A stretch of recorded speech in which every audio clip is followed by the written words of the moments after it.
Hello and welcome back to Homebrew EDH, where I take you through my personal commander decks, how they work, and how they win. This episode is Liesa, Shroud of Dusk. This is a 2-color Angel tribal deck based around lots of life gain, has 2 different win cons, and ways to get there. With that, let's get into the episode. Liesa, Shroud of Dusk is 2 white-black for a legendary angel that reads, rather than pay 2 mana for each previous time you've cast a spell from the commands on this game, pay 2 life that many times, is a 5/5 with flying and lifelink, and also reads whenever a player casts a spell, they lose 2 life. So our deck is based around getting lots of life to negate that casting a spell cost, as well as being able to discount our commander rather than paying the extra mana. First bit we're looking at is life gain. Some good cards in this category that I decided to include in this deck are Revival Revenge, Grey Merchant of Asphodel, and Sanguine Sacrament. Revival Revenge is a 2-faced card, not a double-faced, just a split card. Revival is 2 hybrid Orzhov, so a combination of white and black, to cast a sorcery that reads, return target creature card with converted mana cost 3 or less from your graveyard to the battlefield. And Revenge is 4 white-black for sorcery, double your life total. Target opponent loses half of their life, rounded up. There's a Wound Reflection combo waiting to be done with that, but I don't own that card.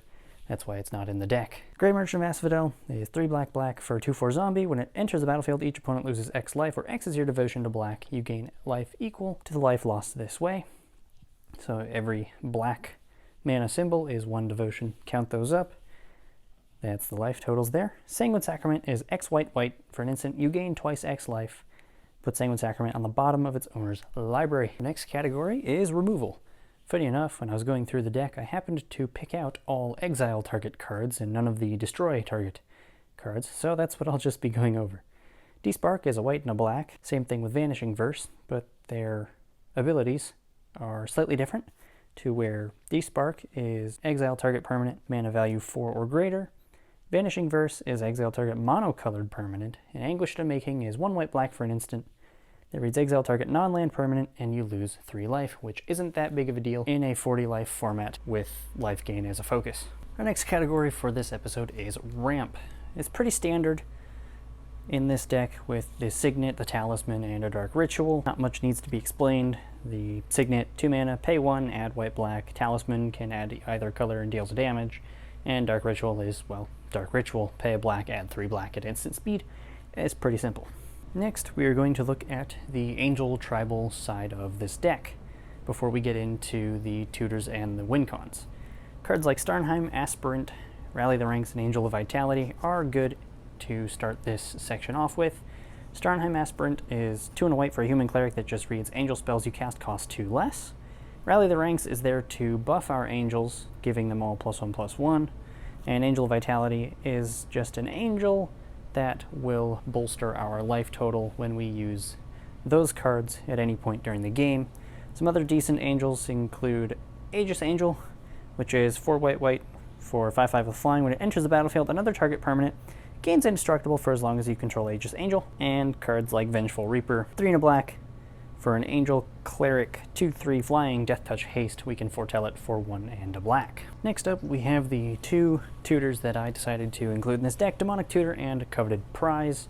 Demonic Tutor, I just kind of shift around from deck to deck depending on what I'm playing. It's 1 and a black sorcery, search your library for a card, put it in your hand, then shuffle. Coveted Prize is 4 and a black. This spell costs 1 less for each creature in your party. Search your library for a card, put it into your hand, then shuffle. If you have a full party, you may cast a spell with converted mana cost 4 or less from your hand without paying its mana cost. Now, we can't get a full party, but we can reduce the cost a ton by up to 3 that I've managed to dig through the deck and find. We do have a wizard with Hailstorm Valkyrie. Shepherd of the Cosmos is a warrior, and Starnheim Aspirant is a cleric, so we can reduce it by up to 3, giving us essentially a second Demonic Tutor.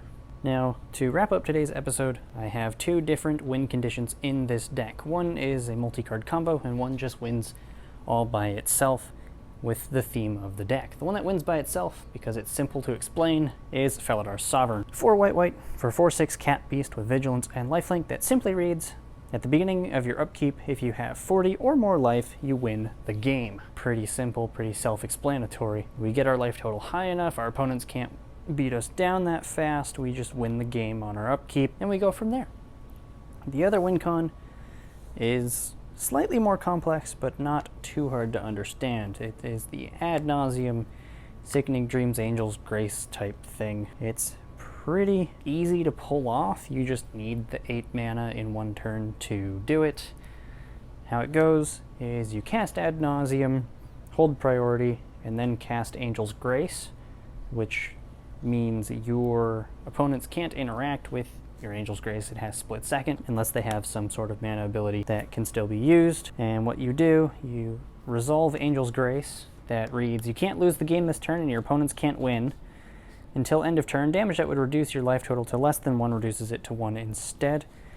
So because we can't lose, we can just ad nause our entire deck into our hand, or at least as much cards as we need to kill off everybody, and then cast Sickening Dreams after the ad nauseam for 1 and a black as an additional cost to play Sickening Dreams. Discard X cards from your hand. Discard, 40, 50 cards depending on your opponent's life totals. Sickening Dreams deals X damage to each creature and each player. That includes us, but because of Angel's Grace, we don't lose the game until end of turn. So we kill everybody, and we win that way. Alright, that's going to do it for me. If you enjoyed this episode of Homebrew EDH, go ahead and leave a like, subscribe if you want to see more like this. As always, the deck list will be in the description with all the cards I did not include in this video. As always, constructive feedback and deck suggestions are welcome in the comments. And until I see you guys in the next one, take it easy and enjoy your day.